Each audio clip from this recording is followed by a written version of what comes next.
주시는 하나님의 말씀은 로마서 6장 6절부터 14절까지 말씀입니다.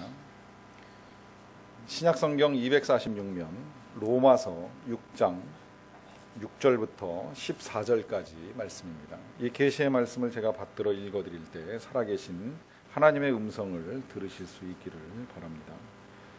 우리가 알거니와 우리의 옛사람이 예수와 함께 십자가에 못 박힌 것은 죄의 몸이 죽어 다시는 우리가 죄에게 종노릇 하지 아니하려 함이니 이는 죽은 자가 죄에서 벗어나 의롭다 하심을 얻었음이라. 만일 우리가 그리스도와 함께 죽었으면 또한 그와 함께 살 줄을 믿노니 이는 그리스도께서 죽은 자 가운데서 살아나셨음에 다시 죽지 아니하시고 사망이 다시 그를 주장하지 못할 줄을 알미로라.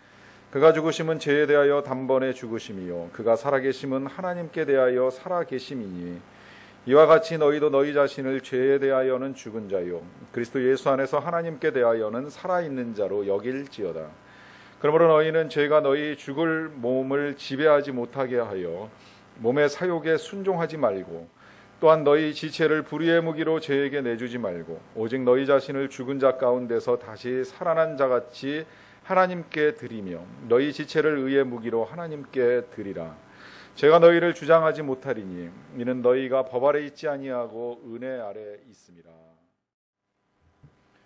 올라가실 분들 빨리 올라가세요. 우리 이분들 중에 아동부, 유치부, 교사, 분방공부도 들어가야 되기 때문에 바쁜 분들이 좀 계십니다. 다 1부 때 예배를 드려서 이제 찬양 끝나고 올라가도 됩니다. 어떤 한 교회나 혹은 공동체가 특별한 성령의 역사를 체험하는 일들이 간혹 있습니다. 아마 경험해 보신 분들은 그 일이 얼마나 감격적인가라고 하는 것을 기억하실 것입니다. 그런데 그러한 특별한 은혜의 경험들을 하고 난 다음에 그 일들이 지속적으로 이어지는 것을 보는 것이 쉽지 않습니다. 왜 그럴까요? 그런 일들에 대한 경험을 저도 가지고 있으면서 그런 은혜 속에서 긴 시간 동안 하나님의 특별하신 은혜를 체험하고 나면 정말 참 좋다라고 하는 생각을 합니다. 그런 날이면 이제부터는 정말 하나님 앞에서 하나님만 생각하고 또 하나님만을 위하여 거룩하게 잘 살 것이라고 하는 그런 결단들을 합니다. 그런데 어느새 삶의 자리에 와서 이제 살다 보면 그때 그 결심과 결단은 어디 갔나 하는 생각이 들 정도로 이전과 똑같은 모습으로 살아가고 있는 우리 자신을 발견하게 됩니다. 심지어는 이전보다도 더 악화된 모습으로 살아가는 일들도 종종 있습니다. 악화됐다라고 하는 표현을 사용하는 것은 이제 그 결단 혹은 결심들을 이루지 못함으로 인하여서 일시적으로 경험했던 그 은혜의 사건들을 우리가 다 부질없는 것으로 간주해 버리는 것입니다. 그래서 다시는 변화를 기대하지도 않고 오히려 그런 시간들이 다 소용없는 것이라고 생각하면서 냉소적인 시각으로 그런 일들을 바라보게 될 때 이것을 악화된 것이라고 표현을 합니다. 규장이라고 하는 한 기독교 출판사에서 어느 날 거의 전 직원이 다 한꺼번에 성령의 특별한 세례를 경험하는 사건이 있었습니다. 그래서 모든 직원들이 한꺼번에 그 입술에서 방언이 터져나오는 은혜의 경험을 하게 됩니다. 마치 성경에 나오는 초대교회 오순절 사건처럼 함께 모여서 찬양을 드리고 또 기도를 드리는 가운데에 전 직원이 다 이런 일들을 경험을 한 것입니다. 그래서 보통은 매일같이 이제 아침 8시 30분에서 9시까지 예배를 드렸는데 그 일이 있고 난 다음에는 새벽 7시부터 나와가지고 기도를 하면서 준비하는 직원들도 있었다고 합니다. 찬양을 하고 이제 기도를 드리면 마치 그들이 드리는 기도는 천지를 진동하는 폭포수와도 같이 하늘을 울리는 그런 음성으로 들려왔다고 합니다. 또 한 번 시작하면 20-30분씩 통성으로 기도하는 일도 지속되기도 했다고 합니다. 찬양은 입술의 찬양이 아니라 심령 깊은 곳에서부터 터져나오는 영혼의 찬양이었습니다. 그렇게 열렬하게 하나님을 예배하는 시간이 한 6개월 정도 지속이 되면서 그들의 예배와 찬양은 여전히 뜨거웠는데 그들 가운데 이제 이런 의문이 생겨나기 시작을 한 겁니다. 그 의문의 내용은 이렇습니다. 그 중에 몇몇 사람들이 변화되기는 하였지만 그리고 하늘의 언어인 이 방언을 체험하고서 성령의 역사를 경험한 지 몇 달이 지났는데 왜 아직도 많은 직원들의 삶에 큰 진전이 이루어지고 있지 않은가 이런 질문이었습니다. 아직도 자기 연민에 빠져 있는 직원들은 그 상태에서 헤어나올 생각을 하지 못하고 있었고, 과거의 상처에 묶인 직원들도 여전히 그 상처 때문에 고통스러워하고 있었고, 또 슬럼프에 빠진 직원 역시 거기서 완전히 벗어나지 못하는 모습을 보이고 있었습니다. 과연 왜 그럴까요?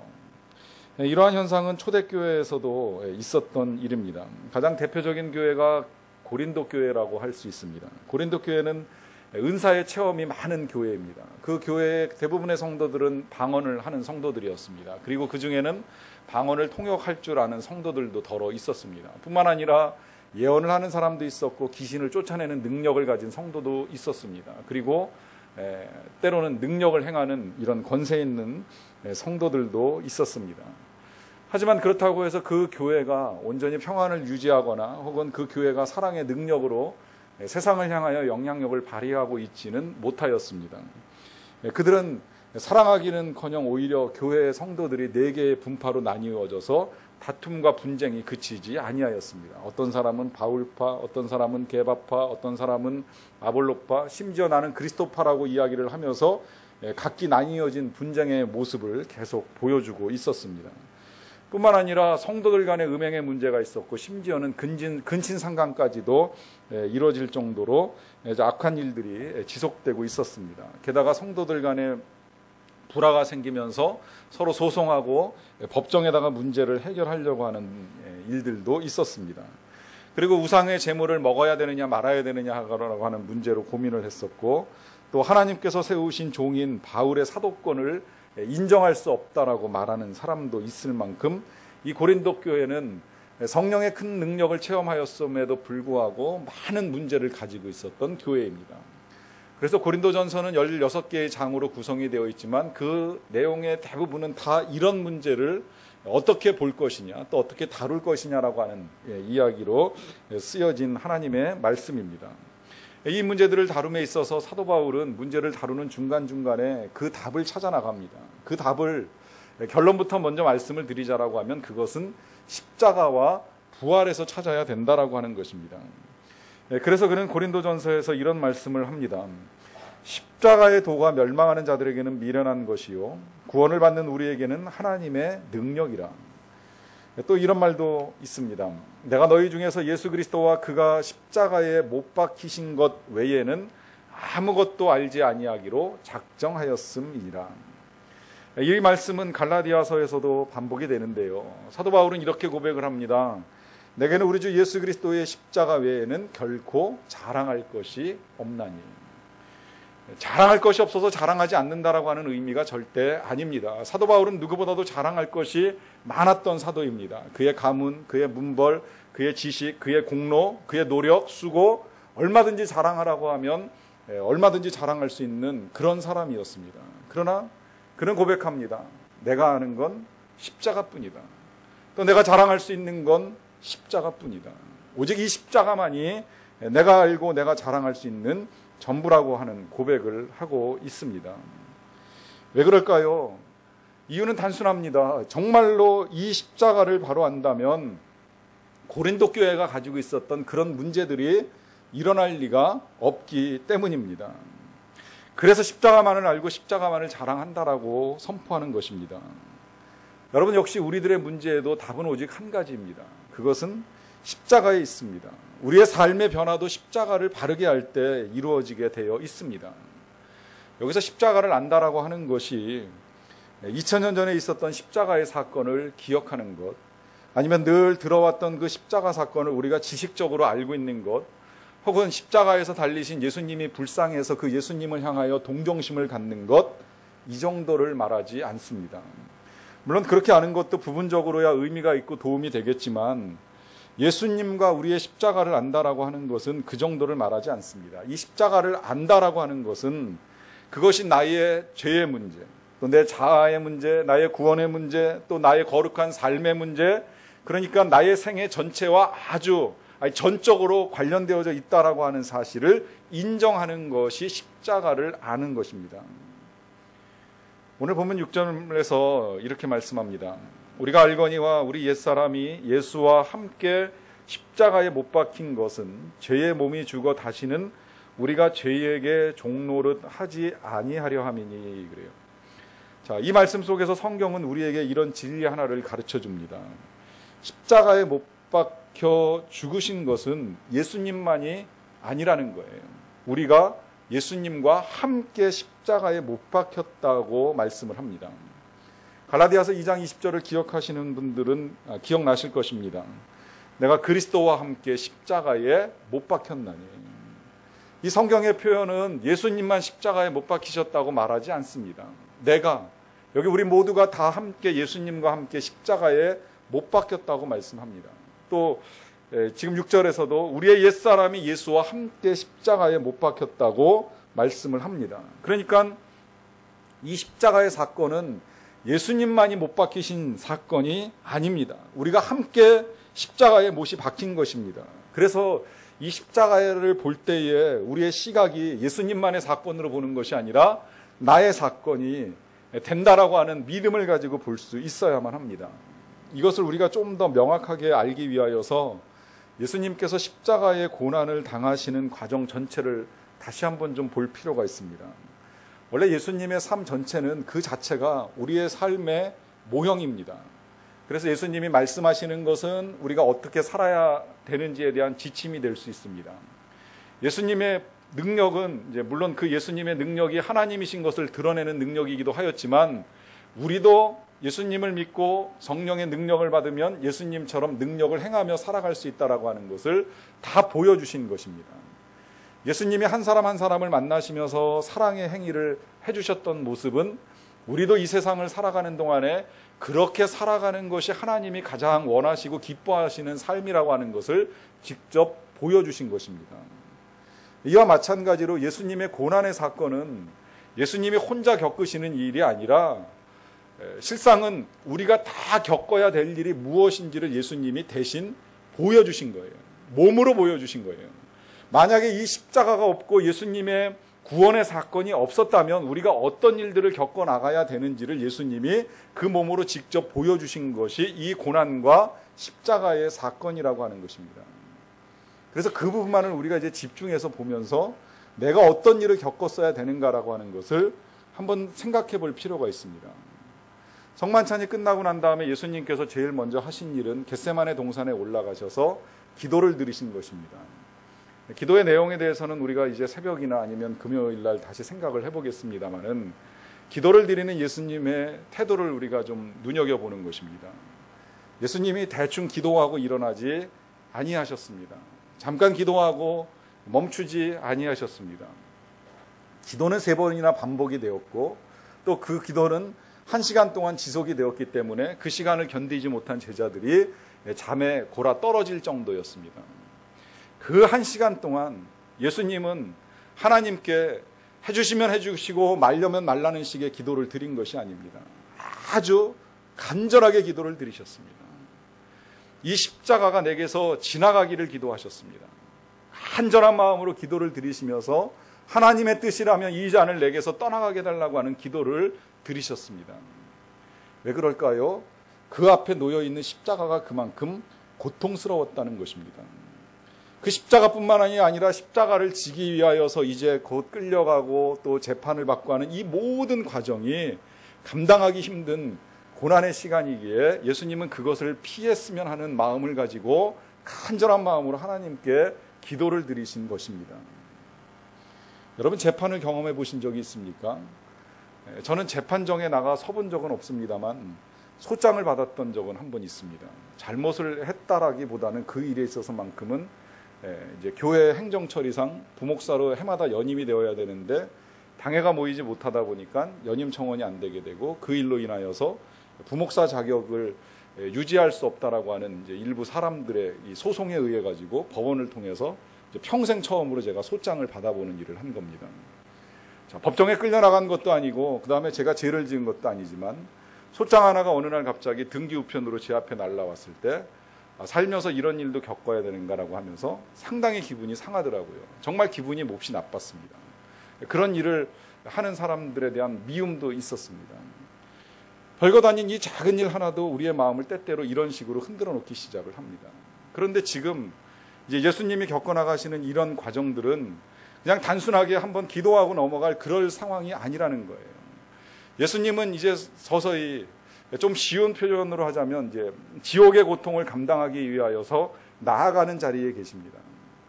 여러분 생각을 해보십시오. 만약에 여러분들 앞에 지옥이라고 하는 현장이 있는 그대로 펼쳐져 있다라고 하면 여러분들 그리고 그 지옥의 자리에 우리가 들어가야 된다라고 하면 하나님 웬만했으면 이곳에 안 들어갔으면 좋겠습니다. 날 좀 여기 안 들어갈 수 있게 해주시겠습니까? 라고 여유 있게 기도할 사람이 과연 어디에 있겠습니까? 누가 쉽게 기도하겠습니까? 아마 우리 이렇게 기도할 것입니다. 하나님 살려주세요. 하나님 잘못했습니다. 난 정말 잘못한 걸 인정하니까 지금이라도 다시 나를 살려주시면 내가 지금부터라도 정직하게 거룩하게 잘 살아보겠습니다. 아마 이런 기도를 하나님께 드렸을 것입니다. 예수님이 겟세마네 동산에서 드린 기도는 바로 그런 간절함을 담고 있습니다. 하나님께 살려달라고 하는 기도를 드리는 것입니다. 왜냐하면 그만큼 예수님 앞에 놓여있는 고통이 크고 힘든 것이기 때문입니다. 그래서 그렇게 기도를 마치신 예수님께서는 로마 군병들에 의해서 체포를 되시고 그 다음에 빌라도의 법정으로 끌려가서 신문을 받습니다. 이 신문을 받는 과정 중에 예수님의 죄는 사실 드러나지 아니하였어요. 그러다 보니까 빌라도는 예수님의 죄를 찾기 위해서 예수님을 헤롯에게 보내기도 하고 또 가야바의 뜰로 보내기도 하고 그러다가 다시 돌아온 예수님의 죄 몫을 찾지 못해가지고 이 사람의 죄와 나는 아무 상관이 없다고 손을 씻으면서 예수님과의 관련성을 끊어내려고 애를 썼습니다.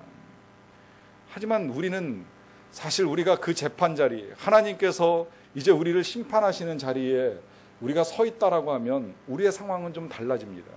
우리는 감히 죄가 없다고 말할 사람이 없습니다.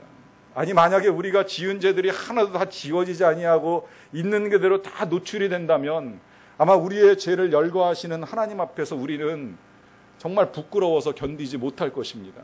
무서워서 치를 떨 것입니다. 또 심지어는 그렇게 죄악 가운데 살아왔던 나의 인생이 너무나도 혐오스러워서 나 자신을 미워하게 될 수도 있습니다. 이런 신문의 과정의 맨 마지막은 심판입니다. 심판은 형벌받을 죄인임을 결정하는 일이고 또 그 심판으로 인하여서 형량이 정해지게 되어 있습니다. 예수님이야 죄가 없으셨지만 우리는 죄에 따라 심판을 받는 것이고 그렇기 때문에 예수님이 받으셨던 모든 이 심판과 형벌은 결국 우리의 몫이라고 하는 것입니다. 우리는 우리의 죄 때문에 심판을 받아야 합니다. 자, 이 심판을 그래서 우리가 볼 때에 오늘은 좀 이렇게 바꾸어서 봤으면 좋겠습니다. 지금까지 그 고난을 예수님이 당하신 것으로 우리가 객관화시켜서 봤다면 이제 여러분들이 겪어나가야 될 것으로 한번 놓고 보십시오. 그래야지만 우리가 지옥의 고통을 알고 구원의 은총을 더 깊이 이해할 수 있기 때문입니다.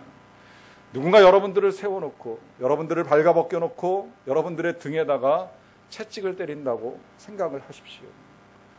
39대의 채찍이 가해집니다.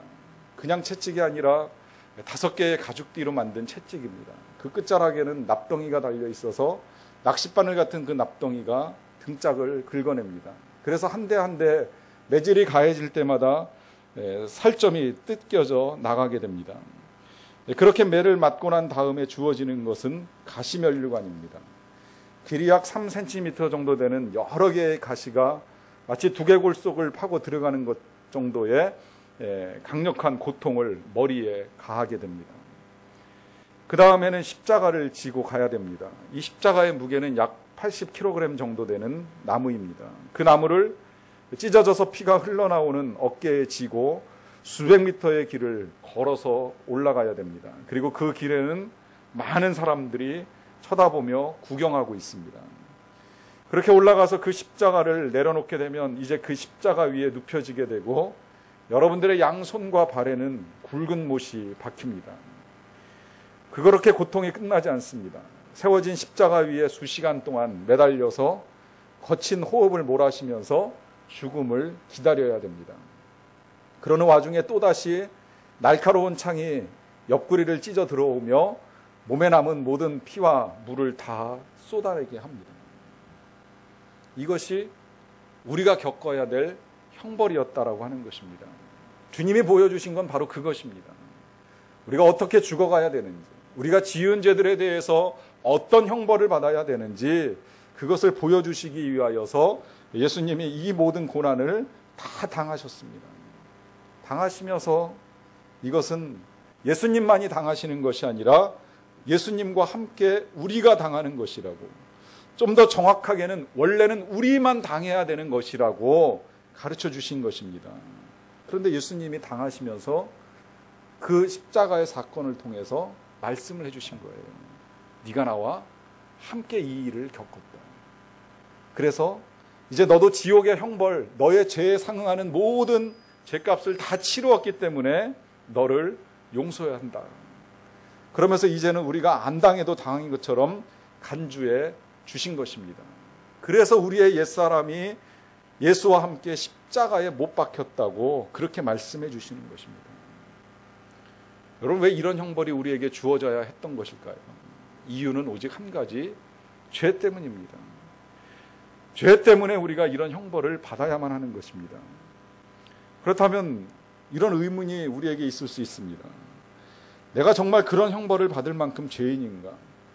또 그렇다면 이제 내가 어떻게 해야 되는가라고 하는 의문입니다. 우리는 죄라고 하면 1차적으로 제일 먼저 생각하는 것은 법률적인 죄를 생각을 합니다.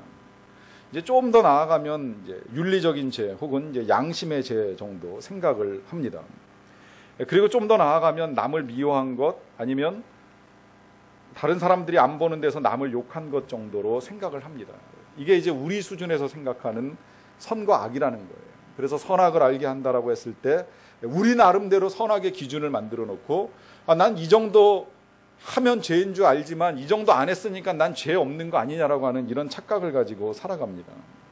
그런데 성경은 그렇게 말씀하지 않습니다. 하나님이 생각하는 죄라고 하는 건 다릅니다. 성경은 우리가 하나님을 따르지 아니한 모든 것들이 다 죄입니다.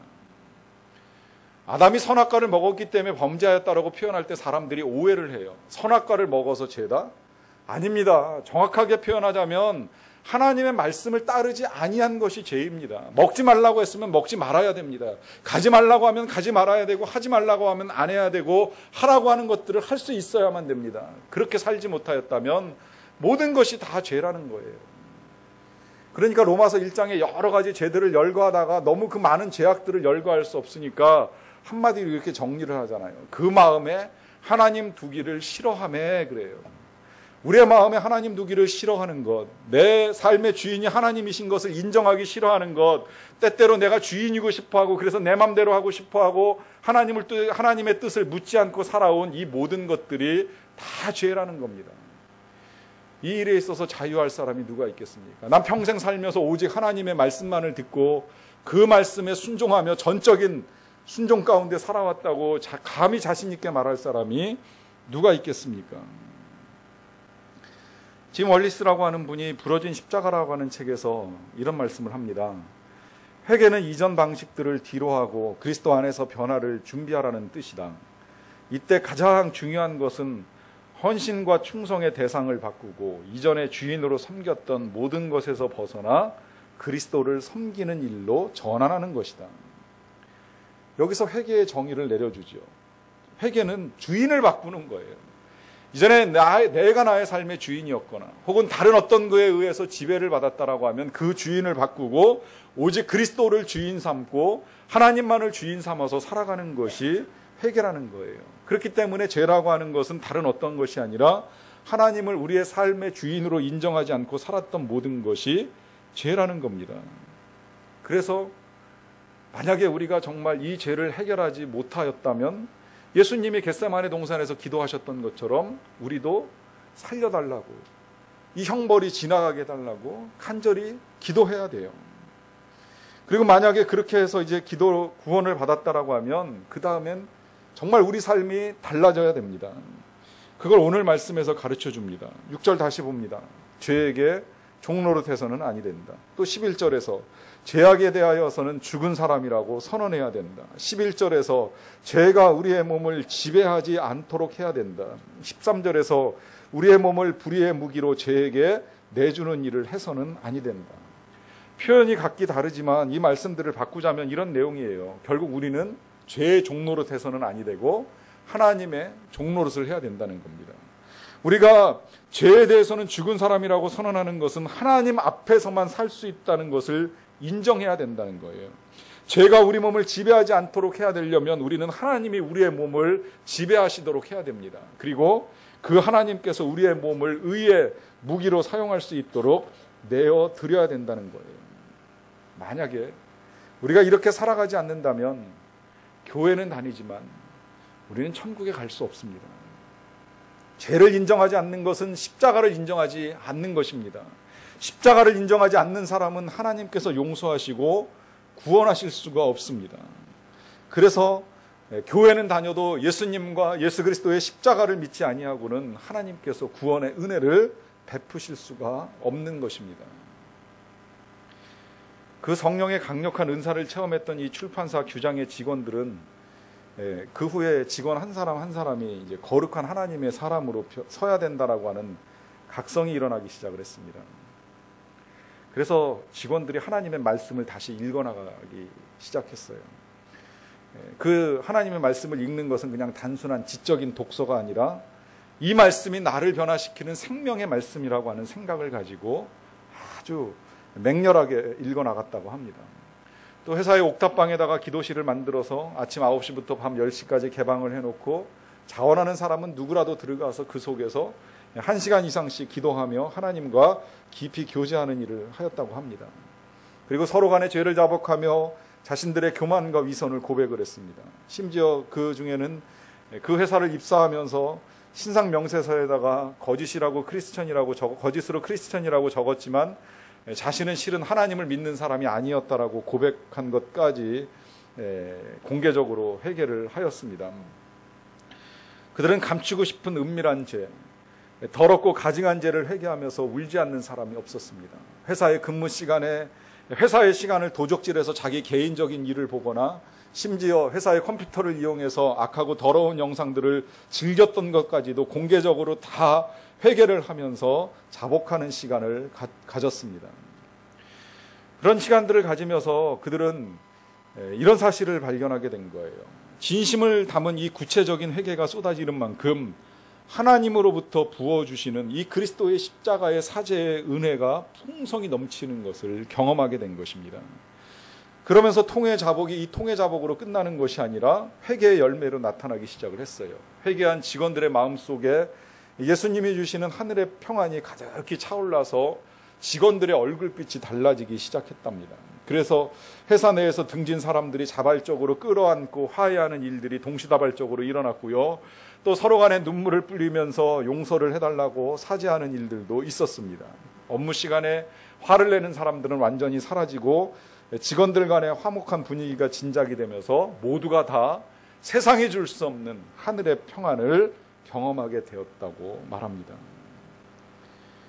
여러분, 지금 우리에게 필요한 것은 내가 주인을 삼았던 모든 것을 다 회개 자복하며 우리 주님의 십자가 앞에 내려놓는 것입니다. 그리고 나의 삶 전부에 있어서 구석구석 그 어느 것 하나라도 하나님께서 주인이 아닌 것이 없음을 인정해야 합니다. 그래서 주님의 명령만을 듣고 또 그 명령에 철저하게 순종하며 살겠다는 결단을 하셔야만 합니다. 그럴 때에 그리스도와 함께 십자가에서 죽은 우리가 그리스도와 함께 다시 살아나는 영광을 누리게 될 줄로 믿습니다. 기도하시겠습니다. 사랑의 하나님 아버지, 교회를 다니면서 하나님을 믿는다고 하면서 실상 우리의 삶의 주인은 우리 되었음을 고백합니다. 하나님을 마음의 주인으로 모시지도 아니하였고 내가 필요할 때만 하나님을 찾았으며 하나님의 뜻을 이루며 살지 못하였음을 고백하오나니 우리를 용서하여 주시옵소서. 내가 드려야 될 간절한 기도, 내가 받아야 될 신문과 심판, 그리고 내가 받아야 될 형벌들이 온데 이 모든 것을 예수님이 친히 감당하시면서 너는 나와 함께 십자가에 못 박혔다고, 그래서 너의 죄가 용서를 받았다고 말씀하시는 그 주님의 귀한 은혜를 잊고 살아왔음을 용서하여 주시옵소서. 이제라도 다시금 우리의 죄를 십자가에 못 박고 더 이상 죄에 대하여 종노릇하지 아니하고 오직 하나님만을 나의 삶의 주인으로 모시고 하나님의 뜻을 이루며 살기를 원하오니 주여 우리를 불쌍히 여기시고 우리를 도와 주시옵소서. 예수님의 이름으로 기도하옵나이다.